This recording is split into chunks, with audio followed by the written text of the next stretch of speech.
नमोस्तु नमोस्तु।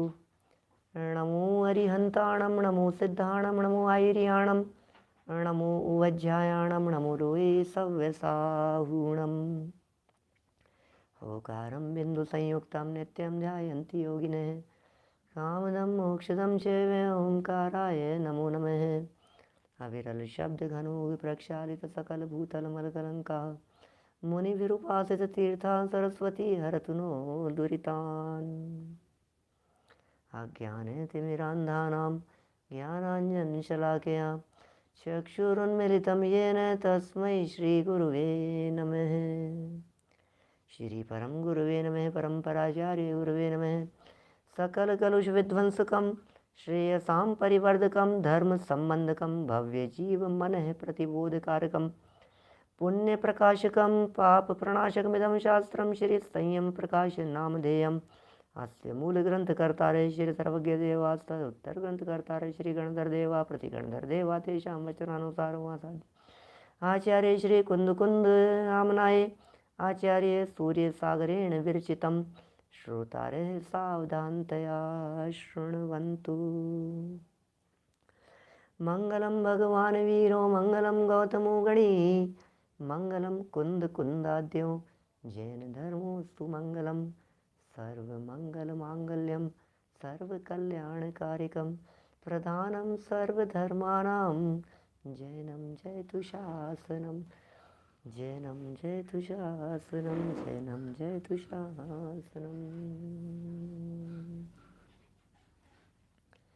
संयम प्रकाश नाम का यह ग्रंथ है।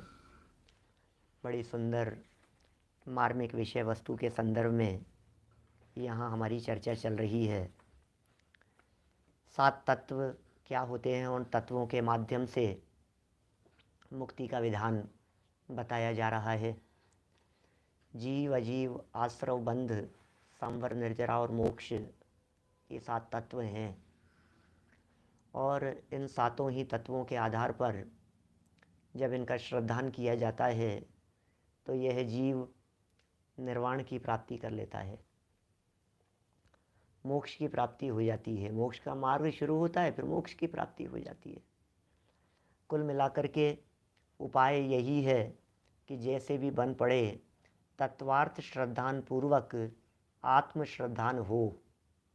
तो 7 तत्वों के श्रद्धा पूर्वक जब आत्म श्रद्धान होता है तब सम्यक दर्शन और मोक्ष मार्ग पूर्वक मुक्ति की प्राप्ति होती है।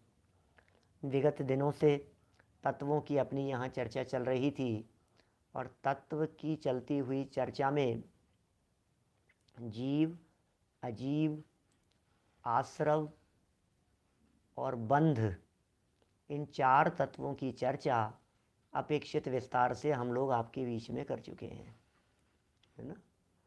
आज संवर की चर्चा है। कल हमने बंध की चर्चाएं जो आपके बीच में की थी वो देख लिया होगा प्रकरण। मुझे नहीं लगता है कि आज वापस बंध की चर्चा को कुछ छेड़ने की ज़रूरत है। आवाज़ कम आ रही है, सब लोगों को ही कम आ रही है। बढ़ाइए आप लोग अपने अपने डिवाइस में बढ़ाने की कोशिश कीजिए। मेरे पास यहाँ फुल है और अच्छा सुनने में समर्थ नहीं हो पा रहे हैं लोग सब। चलिए थोड़ी सी बढ़ाता हूँ अपने पास से, क्या कहते हैं, देखिए क्या है। बंध संबंधी जो प्रकरण था वो बंध संबंधी पूरा का पूरा प्रकरण, जिसमें अंतिम शब्दों में जो चर्चा की थी उसमें ये कहा कि भाई जो 5 प्रकार से बंध होता है, मिथ्यात्व, अविरति, प्रमाद, कषाय और योग, इन 5 से जो बंधन होता है इनमें मिथ्यात्व संबंधी बंधन सदा काल नहीं होता।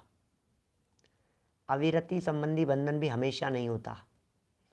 प्रमाद कषाय संबंधी बंधन भी हमेशा नहीं है। माने आप समझ रहे हैं मैं क्या कह रहा हूँ। जैसे किस चीज़ के आधार पर बंधन कहाँ कहाँ चलेगा, तो मिथ्यात्व हमेशा नहीं है। सबसे पहले मिथ्यात्व चला जाता है, फिर अविरति चली जाती है, फिर प्रमाद चला जाता है, फिर कषाय जाती है और इन चारों के चले जाने पर भी आश्रव होता रहता है। चार के चले जाने पर भी आश्रव बराबर कायम है। तो इसका मतलब ये जो है ना अंतिम योग और ये कषाय, कषाय और योग ऐसे बड़े विवाद पूर्व काल से चलते रहे, वर्षों से तो चल ही रहे हैं। मैंने पहले भी आप लोगों को शायद हिंट किया था, 20-25 साल पहले तो, लगभग 25 साल पहले तो इस तरह का काफ़ी चर्चा का विषय था कि कषाय और योग ये बंध के कारण है। क्या? कषाय बंध का कारण है और योग बंध का कारण है। तो मिथ्यात्व, अविरति, प्रमाद बोले ये बंध के कारण नहीं है। ऐसा ख्याल में आ रही है बात? असली बंध, क्योंकि प्रकृति प्रदेश बंद होता है योग से, स्थिति अनुभाग बंद होता है कषाय से। तो दो हो गए, योग से प्रकृति प्रदेश बंद और स्थिति और अनुभाग बंद, ये दोनों कषाय से। तो चार प्रकार के बंध इन दोनों से हो गए। बोले इनसे बंधन नहीं होता।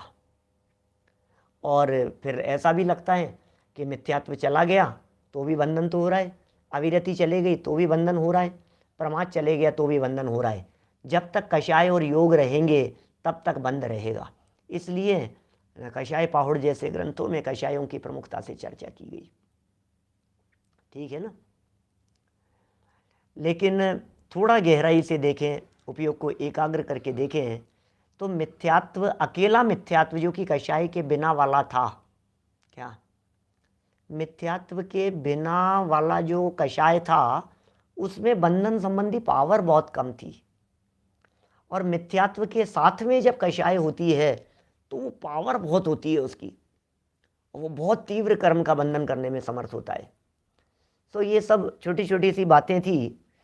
एक बार पुनः इतना सा कह देता हूँ कि इसका अभाव कौन से गुणस्थान में होता है, तो समझ लेना जहाँ अभाव हो गया वहाँ उस संबंधी आश्रव रुक गया, जहाँ अभाव हो गया वहाँ उस संबंधी बंध रुक गया।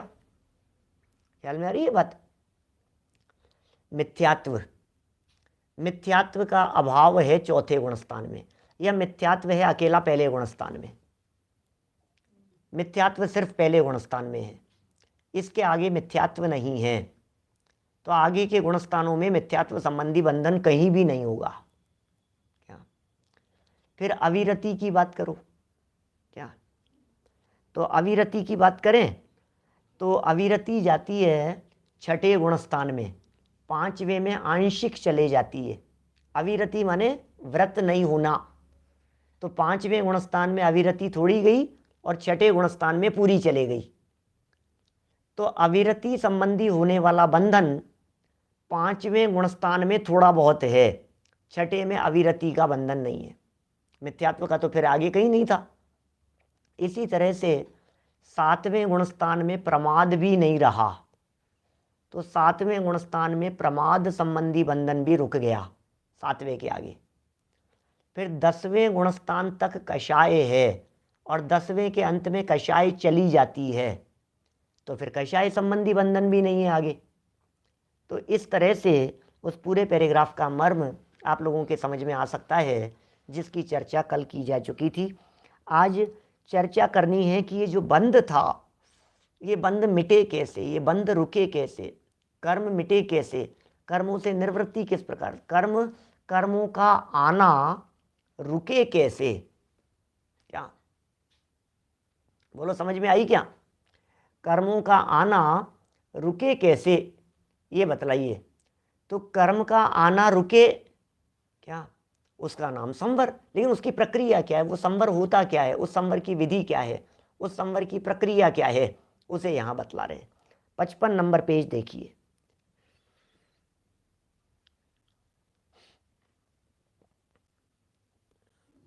कल जो लास्ट लाइनें पढ़ी थी ना वो वापस पढ़ रहा हूं। 55 नंबर पेज। आश्रव और बंध ये दोनों हेय तत्व हैं। आश्रव और बंध ये दोनों हेय तत्व हैं, इसलिए मोक्षाभिलाषी को उचित है कि इनको नष्ट करने के लिए प्रयत्न करे। आश्रव का नाश करने वाला संवर है आश्रव का नाश करने वाला संवर है। अतः एक संवर का वर्णन किया जाता है। अब यहाँ एक संवर का वर्णन कर रहे हैं। कैसा कोइंसिडेंट जैसा है कि दिन में 257 नंबर का प्रवचन क्षत्र चूड़ामणि का, वो भी संवर के संदर्भ में हुआ। संवर संबंधी चर्चा थी और शाम को भी सहज चलते हुए प्रकरण में संवर की ही चर्चा आ गई है। दोनों समय संवर की चर्चा। दोपहर में भी बहुत मार्मिक विवेचन था, मैंने किया था इसलिए नहीं, जनवाणी की जो संवर की चर्चा थी वो बड़ी मार्मिक थी, मज़ा भी आया सुनने में भी। देखिए रिपीट कुछ होगी कुछ नहीं होगी, कुछ अलग एंगल से चर्चा होगी, ग्रंथ सामने अलग रखा हुआ होता है तो विषय भी अलग तरह का आता है। सुबह का भी बड़ा मार्मिक विषय था, है ना। कितना 366 था सुबह नंबर। मोक्ष तक की पूरी प्रक्रिया बतलाई थी मोक्ष मार्ग प्रकाशक की। देखिए आश्रव निरोध है, संवर है। 9वें अध्याय का पहला सूत्र है तत्वार सूत्र का। तत्वार सूत्र 9वें अध्याय का पहला सूत्र है, आश्रव निरोध संवर है। क्या अच्छा, मोक्ष मार्ग प्रकाशक का 369 था। ठीक है कोई बात नहीं। चलिए, आश्रव का रुकना ही संवर है।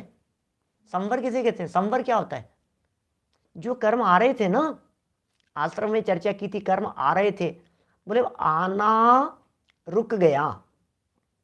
क्या आना रुक गया, कर्म नहीं आ रहे हैं, कर्म आना बंद हो गया, अब आएंगे नहीं, अब नए कर्म नहीं आएंगे, इसका नाम संवर है। देखिए व्याख्याएं सरल है। कर्मों के आने के कारण योग हैं। मन वचन काय के व्यापार रूप योगों का रुकना वो संवर कहलाता। क्योंकि आश्रव निरोध कहा ना, तो आश्रव कैसे कहा था? बोले काय वांग मनः कर्म योग है, ये आश्रव था, से आश्रव है। काय वांग मनः कर्म योग है, से आश्रव है, से आश्रव कहा था। अब कह रहे हैं आश्रव निरोध है, संवर है, तो आश्रव का नहीं होना उसका नाम संवर है। एंट्री क्लोज्ड, अब एंट्री नहीं हो रही है। जैसे तालाब में जाने की नाली को डाट लगा दी जाए तो जल का आना रुक जाता है। क्या मंगतराज जी ने अपनी 12 भावना के अंदर भी बड़ी सुंदर पंक्तियां इस संदर्भ में लिखी है। क्या कह रहे हैं? नाली को डाट लगा दी जाए और जल का आना रुक जाए। क्या छत पर से नाला बह रहा है, छत पर से, और कोई रुक गया, कपड़ा लगा दिया, कुछ लगा दिया, तो नीचे पानी गिरना रुक गया, हम डाट लगा देते। तो आना रुक गया डाट लगा देने से, डाटा लगा देने से, ढक्कन लगा देने से। उसी प्रकार यदि मन वचन काय को रोककर, मन वचन काय को रोककर आत्म प्रदेशों का हलन चलन न होने दिया जाए तो आत्मा के प्रति कर्म वर्गणा का आना रुक जाता है। यह कर्म आगम का रुकना ही संवर है। कर्म आगम का माने आते हुए कर्मों का रुकना, यही संवर है। नाव का प्रसिद्ध उदाहरण है, छेद से पानी का आना और आते हुए रुक जाना, बहुत प्रसिद्ध उदाहरण है। चलिए आगे बढ़ते हैं। इतनी सब बातें हमारे सब साधर्मी लोग बहुत अच्छी तरह से जानते हैं, समझते हैं। अधिक समय वेस्ट नहीं करेंगे, कुछ महत्वपूर्ण बात की ही चर्चा करेंगे। यह संवर 2 प्रकार का है। देखिए संवर 2 प्रकार का है, एक भाव संवर और दूसरा द्रव्य संवर। एक भाव संवर है, दूसरा द्रव्य संवर है। इनमें संसार निमित्त क्रिया निवृत्तिर भाव संवर है। ओह, बड़ी गजब की बात कह रहे हैं। क्या कह रहे हैं भाई साहब? संसार निमित्त क्रिया निवृत्तिर भाव संवर है। संसार निमित्त क्रिया निवृत्तिर अर्थात आत्मा का एक पर्याय छोड़कर दूसरी पर्याय में जाना ही संसार कहलाता है। संसार कहलाता है, संवर नहीं। संसार क्या चीज है? एक पर्याय से दूसरी पर्याय में जा रहा है, ये संसार है, यहाँ से वहाँ गया, वहाँ से वहाँ मर गया, मर करके जा रहा है, घूम रहा है, भटक रहा है, इसका नाम ही संसार है।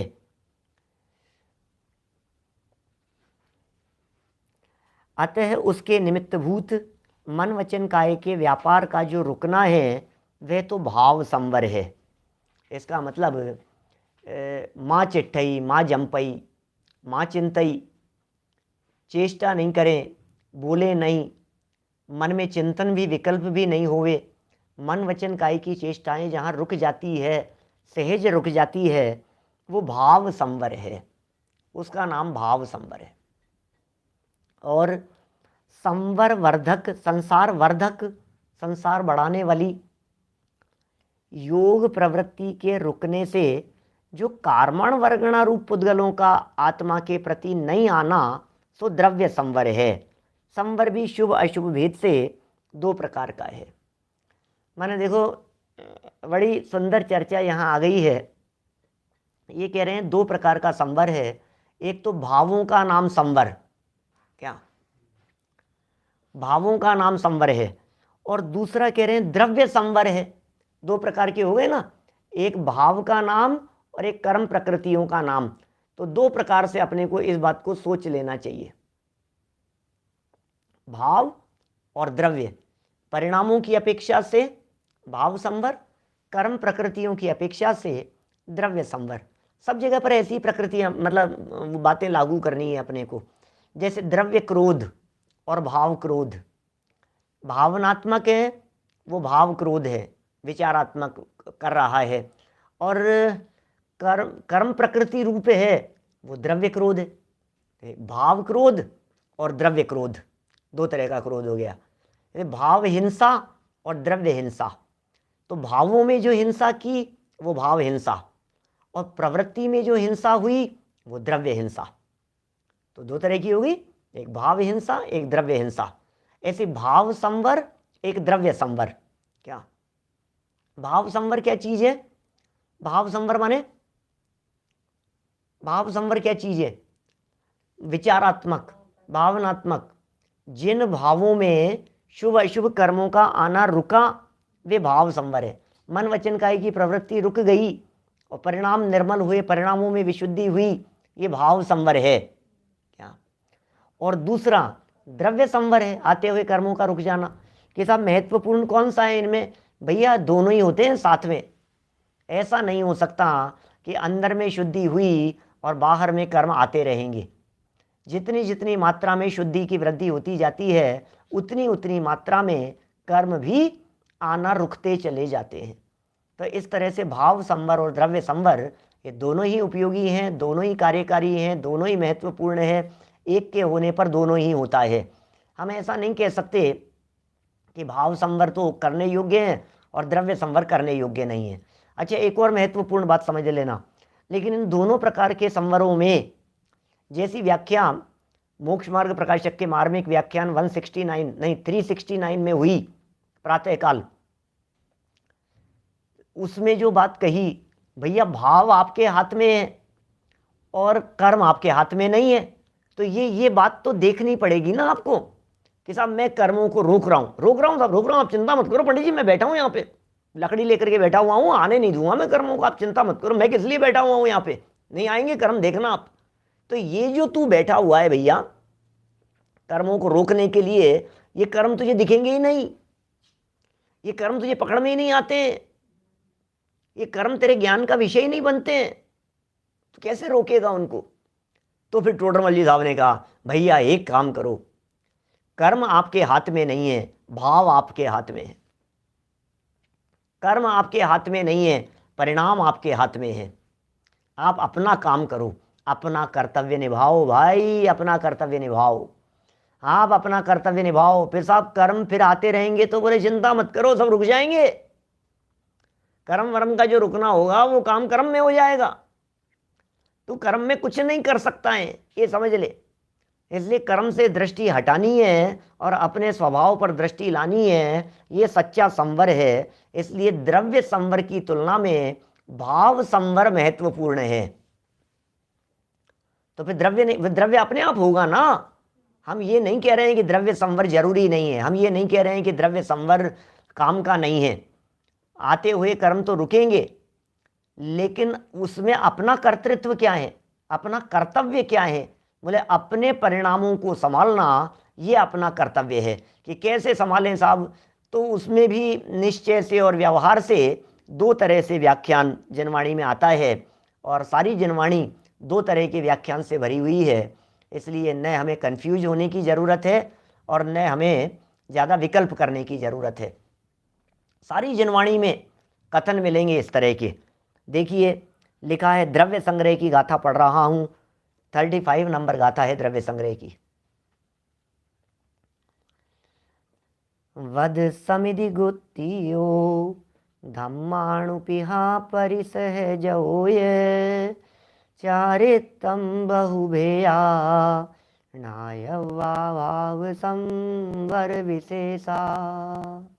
क्या कह रहे हैं? अहिंसादि 5 व्रतों को धारण करना। अब देखो ये सब, और पता है ये सब भाव संवर विशेषा। क्या कह रहे हैं? भाव संवर विशेषा। ये क्या कह रहे हैं भाई साहब? विवेक सिंघई जी ये क्या बात कह दी है इन्होंने? इन्हें भाव संवर कह रहे हैं, 5 व्रतों को पालन करो, समितियों का पालन करो। गजब हो गया भाई साहब, ये भाव संवर है। हाँ जी हाँ, अभी अभी करेंगे चर्चा, थोड़ा विशेष रूप से खोलने का प्रयत्न करेंगे। जरा उपयोग की एकाग्रता रख करके सुनने समझने की चेष्टा करना, माने ओपन माइंड होकर के सुनना साहब, नहीं तो सब गड़बड़ हो जाएगी सब तरह से। अनेकांत है हमारे यहाँ, एक अनेकांत की तलवार, हम क्या कहेंगे, तलवार कहें कि औषधि कहें कि हथियार कहें, क्या उसे यदि साथ में नहीं रखोगे तो फिर आप तो द्रव्य संग्रहकार नेमिचंद्र सिद्धांति देव को झूठा सिद्ध कर दोगे। है गलत लिखा है, हम नहीं मानते। विनीत जी भाई साहब क्या करें बोलो? आप तो नेमिचंद्राचार्य के ऊपर उंगली उठा दोगे। अरे ये कैसे भाव संवर कैसे लिख दिया इसको? भाव संवर तो शुद्धि का नाम है, भाव संवर तो विशुद्धि का नाम है, भाव संवर तो आत्म परिणाम का नाम है। ये कहाँ वत समिति गुत्तियों की बात कर रहे हैं? ए भाई जिनागम है जिनागम, बहुत बड़ा पेटा रखना पड़ेगा। क्या बोलो? माने ये क्या करें, करेंगे ऐसा? भाई वीरेंद्र भाई, जनागम में जो वचन आए हैं उन वचनों को उस रूप में आपको पढ़ना पड़ेगा।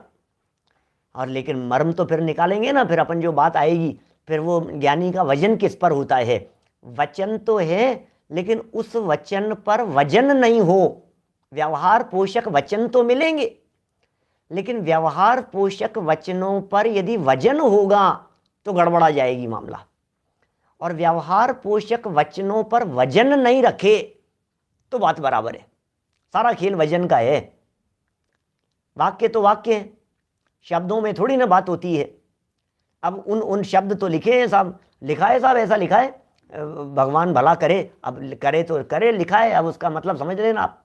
भक्ति मुक्ति दातार 24 जिन राजवर, अब लिखा है पूजन। अब या तो आप पूजन की लाइन बदल दो, अरे नहीं नहीं ऐसा पाप कैसे कर सकते हैं, तो अर्थ समझना पड़ेगा ना। क्या लिखा है? तिन पद मन वच धार जो पूजे सो शिव गए। पूजन की लाइन है 24 तीर्थंकर पूजन की। क्या?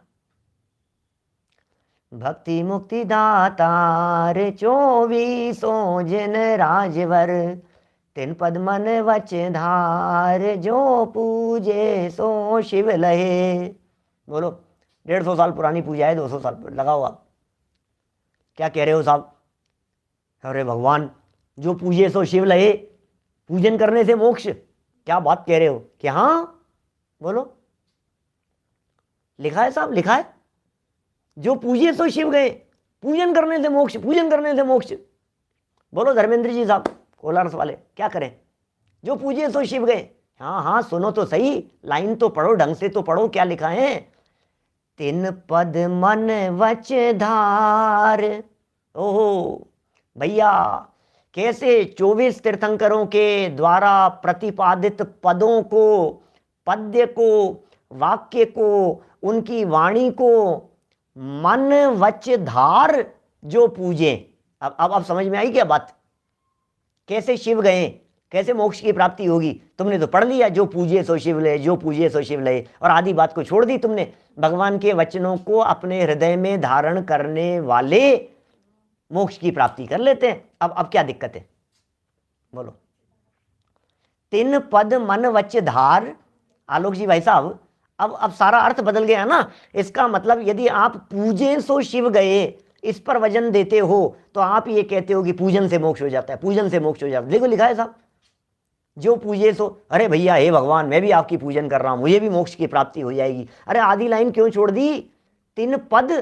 और पद क्या चीज है? पद माने चरण नहीं है, चरणों को भी पद कहते हैं क्या? और पद जो है ना, ये पद, गाथाओं को भी पद कहते हैं, उनके द्वारा प्रतिपादित भाषा को भी पद कहते हैं। तो तीन पद, उनके द्वारा गए गए पद, कौन से पद? अहम इक्को खलु शुद्धो, ये तीन पद। अप्पा सो परमप्पा, ये है तीन पद। कुंद कुंदाचार्य के पद, तीर्थंकरों की वाणी, उनके जो पद हैं, उनके द्वारा कही गई जो बातें हैं, उन बातों को तीन पद। क्या करें उन पदों का? बोले मन में धारण कर। अहम इक्को खलु शुद्धो निम्ममो नाण दंसण स्मग्गो तम्मिठितो तच्चित्तो सव्ये देख हयम नेमी। सर्व आश्रव निवृत्ति को प्राप्त हो जाते हैं। तीन पद मन वच धार, मन में भी धार, उसको धारण कर अपने हृदय में, और वचनों में भी वही बोलेगा।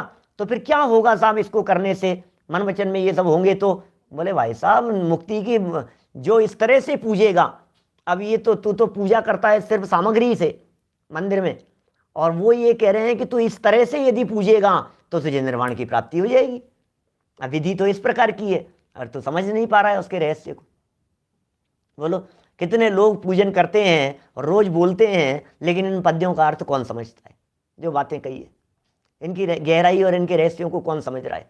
एक लाइन के अंदर दो बातें कही है। अज्ञानी जीव, व्यवहार के पोषण करने वाले, व्यवहार में अटके रहने वाले जीव, ये जो हैं वो उस आधी लाइन को पकड़ करके ढोल मंजीरे बजाते रहेंगे क्या? और जो समझदार लोग हैं वो कहेंगे कि हाँ ठीक है, हमें कहाँ दिक्कत है, लेकिन भक्ति कौन सी? क्या कौन सी पूजा और कौन सी भक्ति? किसका नाम पूजा और किसका नाम भक्ति? कि साहब व्यवहार भक्ति से तो काम नहीं होता, निश्चय भक्ति। अरे व्यवहार भक्ति की भी खबर नहीं है अभी हमारे को। फिर वो कुंद कुंदाचार्य देव के नियम सार की गाथा याद आएगी, फिर वो कहेंगे असली भक्ति क्या होती है? भक्ति निवृत्ति की करें, अनंत भगवान की भक्ति गुण भेद से करना, वो व्यवहार भक्ति की, उसे भी व्यवहार भक्ति कह करके पुकारा गया है। बोलो परमार्थ भक्ति अधिकार कैसी भक्ति होती है? चलिए प्रकरण यहाँ क्या चल रहा था, ये सारी, मैं विषय से विषयांतर नहीं हूँ, जो प्रकरण चल रहा है उसकी बात कर रहा हूँ मैं, क्योंकि इन पंक्तियों में भाव संवर शब्द का प्रयोग कर दिया गया है ये कह करके। और मुझे मालूम है बहुत सारे हमारे गहरे अभ्यासी आत्मार्थी लोग, मतलब जब इन बातों को पढ़ते हैं तो एकदम बर्दाश्त नहीं कर पाएंगे। तो मैं पहले ही कह रहा हूँ कि आप मेरे वचनों को बर्दाश्त करें या न करें, लेकिन आचार्यों के वचनों को जरूर बर्दाश्त किया करें, अनेकांत की चाबी अपने पास में रख करके। क्या यदि आपके पास में अनेकांत की चाबी है तो आपको बिल्कुल भी ऐतराज नहीं होगा। अरे क्या फर्क पड़ता है, जो ऐसा कह दो कि कुंद कुंदाचार्य देव हमारा भला करें तो भी हमें कोई दिक्कत नहीं है। बोलो कहने में क्या हो गया? जब हम ये कह रहे हैं एक द्रव्य दूसरे द्रव्य का करता धरता नहीं है, और फिर कह दिया हे प्रभुवर, क्या आप ही भला करने वाले हो, क्या कहें? नहीं कही है हो मेरी ऐसी दशा जैसी तुम धारी है, पूरे ऊपर से क्या कही है चर्चाएं? मांगलिक उपकारी हैं, बोलो पंच परमेष्ठियों को, सेकंड लाइन के अंदर कह दिया। क्षत्र चूड़ामणि तो पूरा मंगलाचरण यही करता था मैं। हरिहंत सिद्ध सूरी उपाध्याय साधु सर्व अर्थ के प्रकाशी मांगलिक उपकारी हैं। बोलो अब उपकारी हैं क्या? वो उपकारी हैं कि हाँ उपकार अलग तरह का है। देखिए अर्थ पढ़ रहा हूं 35 नंबर की गाथा का। अहिंसादि 5 व्रतों को धारण करना, पॉइंट नंबर 1। फिर ईर्य आदि 5 समितियों के अनुसार प्रवृत्ति करना, लो 5 महाव्रतों को भी धारण करना, 5 समितियों का भी पालन करना, और मन वचन काय रूप तीनों गुप्तियों का पालन करना। वो क्या कह रहे हैं, 3 गुप्तियों का भी कारण, महाव्रतों के पालन करने की बात आ गई, समितियों के पालन करने की कह दी, और गुप्तियों का पालन करना, उत्तम क्षमादि 10 धर्मों को धारण करना, अनित्य आचरण आदि 12 भावनाओं का भाना, 12 भावनाओं को भावना तथा 22 परिशाहों का जीतना, और सामायिक आदि 5 प्रकार के चारित्र को पालन करना। क्या कह रहे हैं, ये सभी मिलकर 62 भाव संवर के भेद कारण हैं। लो, अब मैं इसके अंदर थोड़ी सी बात बतला दूं। ये भाव संवर के कारण हैं, ये सब प्रवृत्तियां, देखो भाई थोड़ा सा समझना, मैं जो बात कह रहा हूं उपयोग के दिल थाम के बैठना, क्या कह रहा हूं मैं यहाँ। 5 महाव्रतों का पालन करना, ये कह रहे हैं अहिंसादी व्रतों का पालन करना, इन व्रतों को तो उसमें लिया है, आश्रम अधिकार के अंदर शामिल किया है, 6ठे अध्याय में 7वें अध्याय में लिया है टोडरमल जी, इन्होंने उमा स्वामी आचार्य देव ने। तो आप ये इनमें ले रहे हो, तो फिर देखो अब ये कह रहे हैं 62 भाव संवर के भेद हैं ये सब। वीरेंद्र भाई, भाव संवर के भेद हैं? नहीं, सुनना, ये भाव संवर के भेद नहीं है, ये 62 भाव संवर के भेद हैं, संवर के कारण है। क्या कहा, फर्क पड़ गया, कॉमा का फर्क पड़ गया क्या? नहीं, सुनो क्या कह रहा हूं, ये सब जो हैं, ये जो 62 चीजें बतलाई है, ये 62 को यदि आप प्रवृत्ति रूप लेते हो तो जड़ की प्रवृत्ति हैं, और उन्हें यदि भाव रूप लेते हो तो फिर वे संवर के भेदों में शामिल हो जाते हैं। क्या? ये भाव संवर के भेद नहीं, ये भाव संवर के भेद हैं। क्या क्या कहा? ये भाव, पहले भावों के नाम बतलाए सबके, और फिर कहा ये जो भाव हैं ये सब क्या हैं? बोले संवर के भेद हैं। क्या कहा? तो संवर के भेद कैसे हो गए भाई साहब? उमा स्वामी आचार्य ने लिखा, से गुप्ती समिति धर्मानुप्रेक्षा परिचय चारित्र, इसमें भी बता देंगे, कहीं नहीं लिखा है, कहीं से गुप्ती समिति धर्मानुप्रेक्षा परिचय चारित्र लिखा है नीचे, कुछ लाइनें नीचे उतर करके। लो आगे पढ़ लेते हैं अपन, अभी देखो और आगे पढ़ो थोड़ा सा। नट्ठे मण संकल्पे इंद्रिय वावार वज्ये जीवे, लद्धे शुद्ध सहावे उभयस्य संवरो होई। जब शुभ अशुभ संकल्प विकल्पों का होना नष्ट हो जाता है, अब देखो क्या कह रहे हैं, शुभ संकल्प विकल्प, अशुभ संकल्प विकल्प, अरे जिन पुण्य पाप नहीं कीना, तम अनुभव चित दीना, तिन ही विद्यावत रोके, संवर लही सुख अवलोके। जिन पुण्य पाप नहीं कीना, बोलो 10वें नंबर का छंद है चैडाला का, 5वीं ढाल का, 5वीं ढाल का 10वें नंबर का छंद है।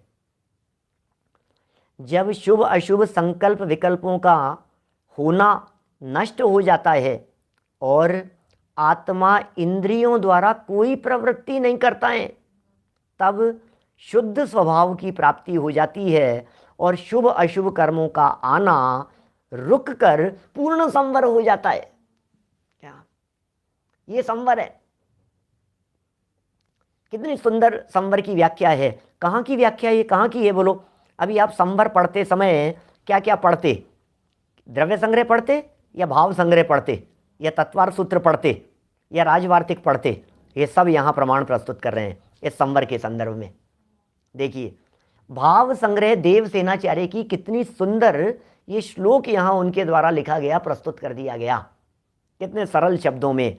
भैया, शुभाशुभ संकल्प विकल्पों का होना नष्ट हो जाना, शुभाशुभ संकल्प विकल्प यहाँ नहीं होंगे। क्या समझ में आ रही है बात? और क्या कह रहे हैं ये? देखो फिर शंका उठाई यहाँ, से गुप्ती समिति धर्मानुप्रेक्षा परिचय जय चारित्रयी तत्वार सूत्र 9वें अध्याय का दूसरा सूत्र है। इसका क्या होगा? इसका क्या होगा? बोले मोक्ष शास्त्र के इस सूत्र में 5 व्रतों को छोड़कर संवर के 57 कारण बतलाए हैं, और यहाँ पर आप ऊपर की द्रव्य संग्रह की गाथा में 62 बतलाए हैं। ये क्या चक्कर है? संवर के कितने कारण हैं भाई साहब? संवर के कितने कारण हैं? संवर के कारण कितने हैं? बोले 323 नहीं सॉरी 57 का भेद है संवर के कारण, या फिर 62 है? बोलो क्या करना है? ऊपर जो बतलाए थे, जो मूल गाथा पढ़ करके अपन ने 5 महाव्रत देख लिए थे, 5 समितियां देख ली, फिर 3 गुप्ती देख ली, 10 धर्म, 12 भावनाएं और 22 परिचयों का जीतना, 5 प्रकार के चारित्र, ये सब 62 हो गए थे। और यहाँ उमा स्वामी आचार्य ने जो लिखा है इसमें 5 महाव्रतों को छोड़ दिया, और महाव्रतों को छोड़ करके और बाकी सबको ले लिया। तो अब क्या करें? व्रतादि भाव भी शुभ भाव है, तो शुभ भाव को संवर कहाँ है? जिनागम में शुभ भाव से, लेकिन अशुभ का संवर कहा है, क्योंकि शुभ भाव के काल में अशुभ कर्मों का आश्रय नहीं होता है। शुभ भाव के काल में माने समझ लीजिए आप, इसलिए उसको भी उपचार से संवर संज्ञा दी गई है।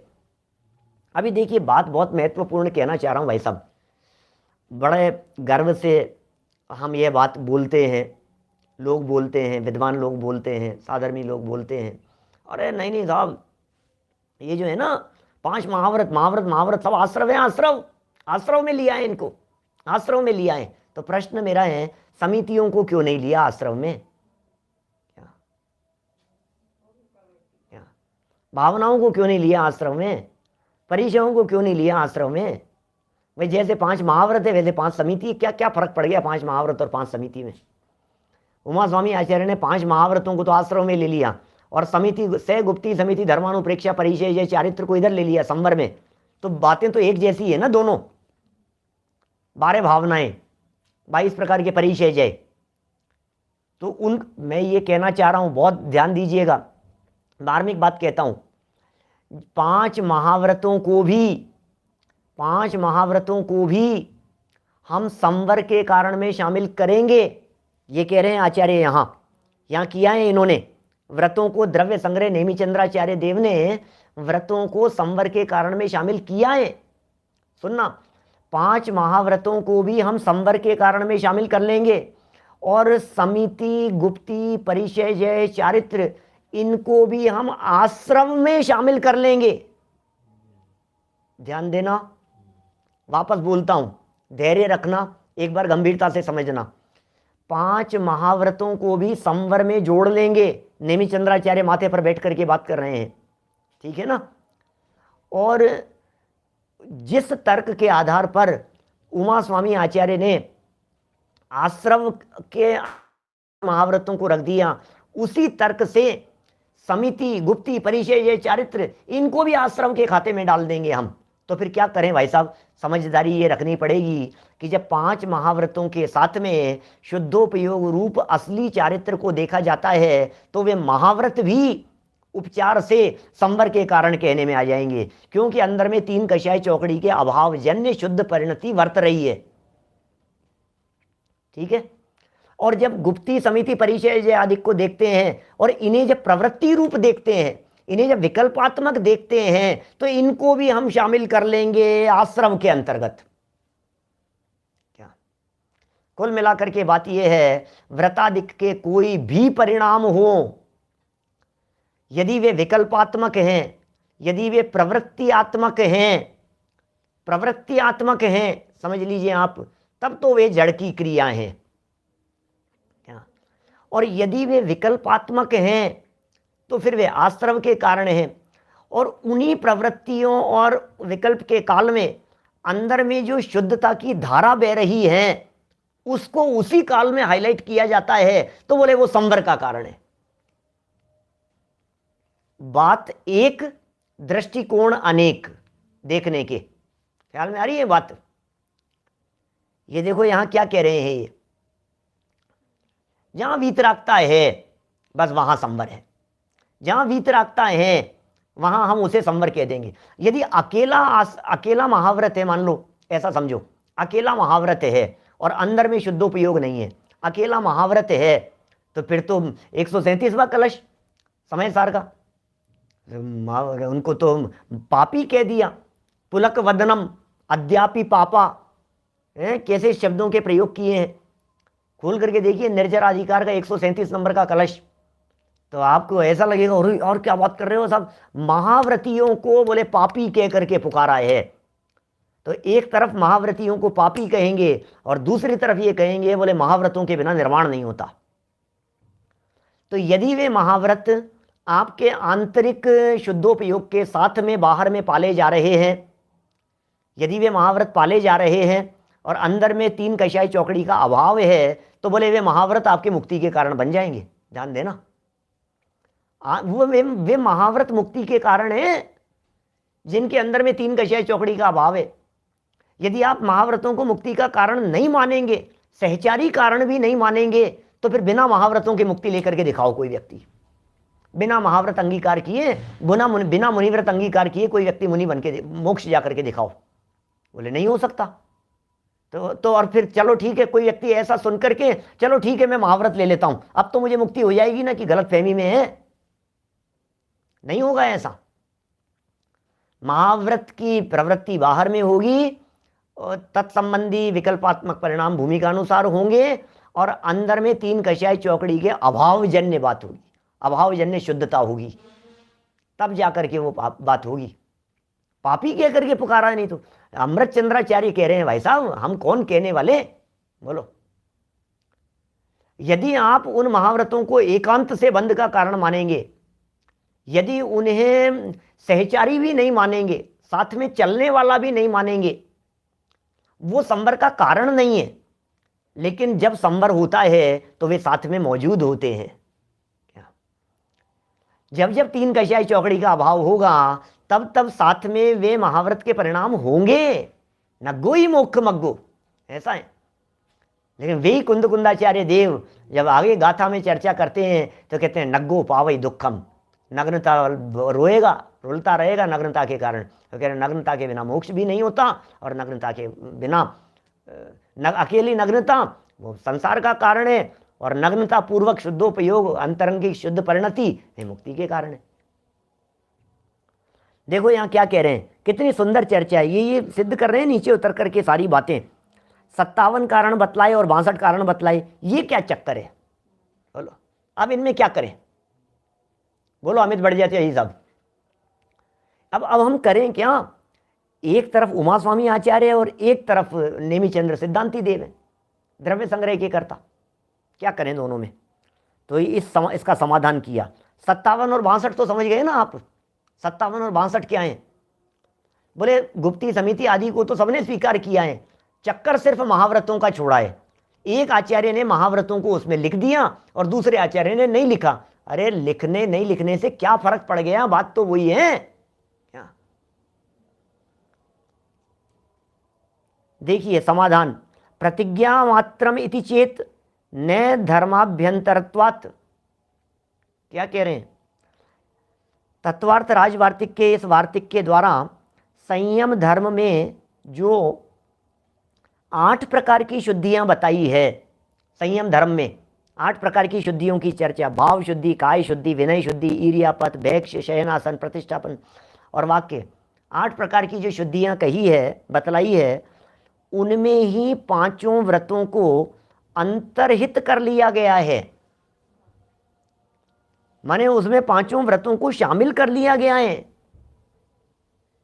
क्या कह रहे हैं, न संवरो व्रतानी परिस्पंद दर्शनात्, वहीं क्या कह रहे हैं वो, उसके आगे नया वार्तिक दिया, बोले इसके द्वारा कहा गया है कि असत्य तथा अदत्ता दान का त्याग करने पर, समझना महाव्रतों की चर्चा की है, राजवार्तिक का प्रमाण प्रस्तुत कर रहे हैं। क्या कह रहे हैं ये, क्या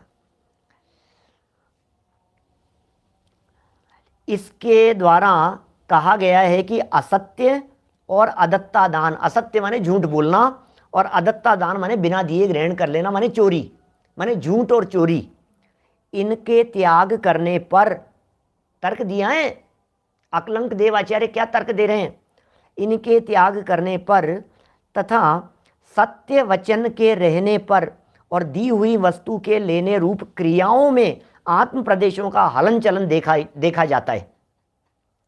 बोले ये जो सत्य महाव्रत है ना आपके, इसमें वचन की प्रवृत्ति हो रही है।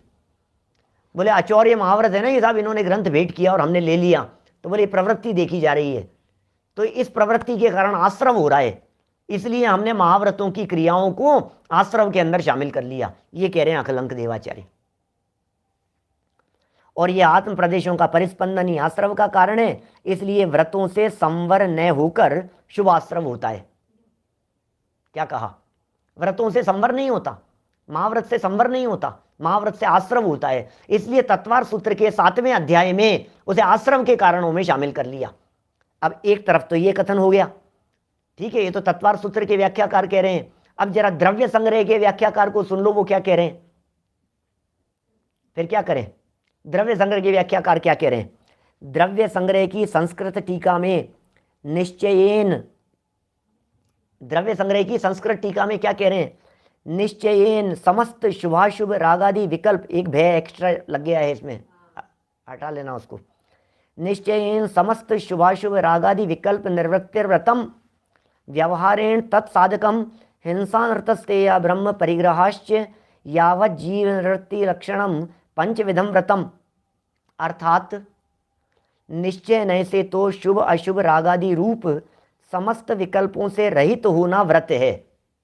व्रत किसका नाम है, निश्चय नय से व्रत किसका नाम है, क्या, समस्त शुभाशुभ विकल्पों से रहित होना, ये असली व्रत है। तो ऐसा व्रत तो निर्जरा का कारण होगा, ऐसा व्रत तो संवर का कारण होगा, समझ में आ रही है बात। ऐसा जो व्रत है ये व्रत तो संवर का कारण बनेगा ना, जिसमें शुभाशुभ दोनों प्रकार के भाव नहीं है, तो फिर व्रतों को इसलिए शामिल कर लिया वहां पर। प्रश्न किया कि साहब व्रत को संवर के कारण में क्यों शामिल किया, भाई थोड़ी सी चर्चा सूक्ष्म हो रही है, साधर्मियों को ऐसा लगे नहीं, लेकिन बहुत उपयोगी चर्चा है, समझने जैसी है, अभी नहीं समझेंगे तो कब समझेंगे। संवर का असली स्वरूप तो समझ में आना ही चाहिए ना।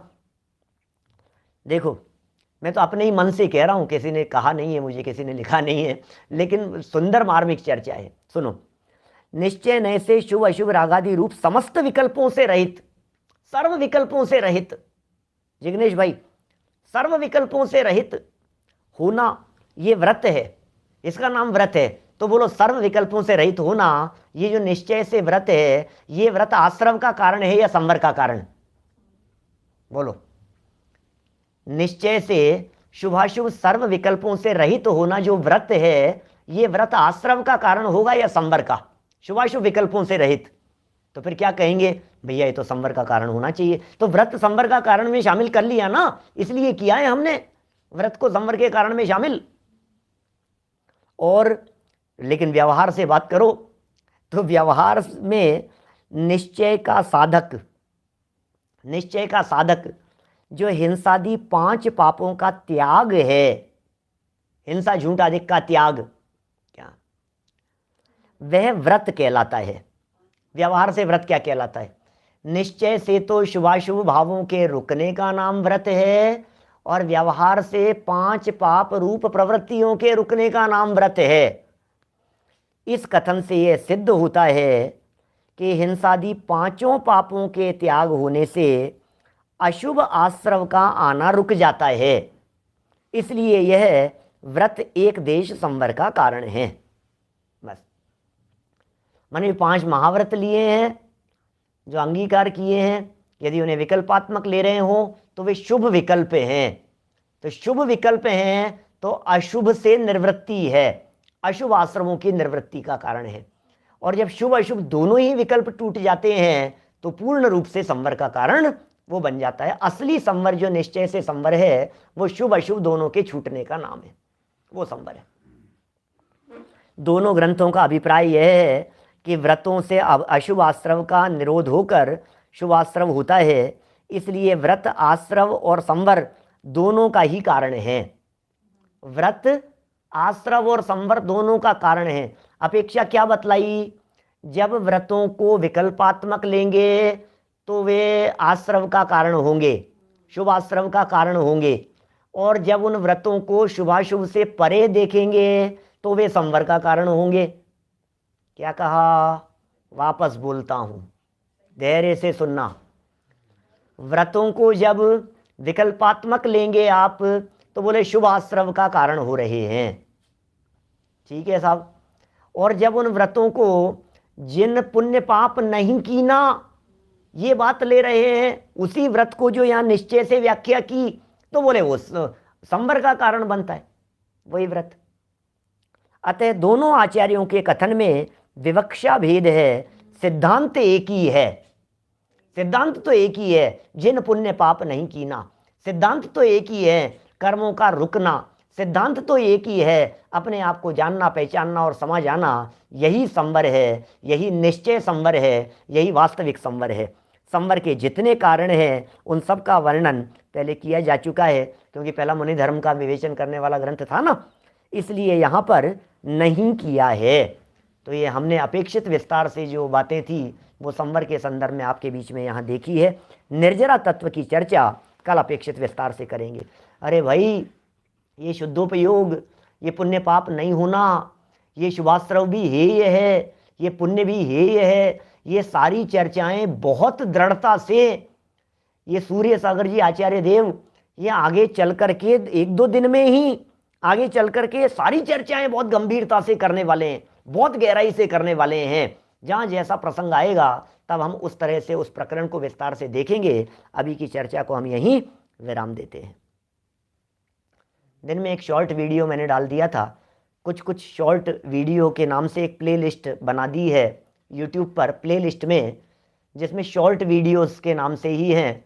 और रोज़ाना लगभग प्रयास लगभग ये रहेगा कि 5-7 मिनट का कोई वीडियो शॉर्ट रूप में वो सामने आ जाए, तो आप प्लेलिस्ट से देख सकते हैं, इसका लाभ ले सकते हैं। किसी एक विशिष्ट चीज़ को हाईलाइट करता हुआ कोई छोटा सा 5-7 मिनट का प्रकरण। चलिए, जिनवाणी स्तुति। सुबह बहुत मार्मिक प्रकरण मोक्ष मार्ग प्रकाशक 370 नंबर प्रवचन में करने वाले, और संवर की चर्चा आज हो गई। कल निर्जरा की चर्चा दोपहर में 2:30 बजे क्षत्र चूड़ामणि में, वो भी बहुत सुंदर चर्चा चल रही है अभी। जावाणी के ज्ञान ते सूझे लोकालोक,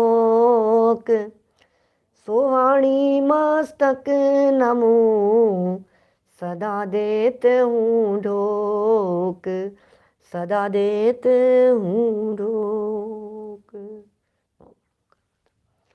नमो अरिहंताणम, नमो सिद्धाणम, नमो वज्रायणम, नमो लोहिताणम।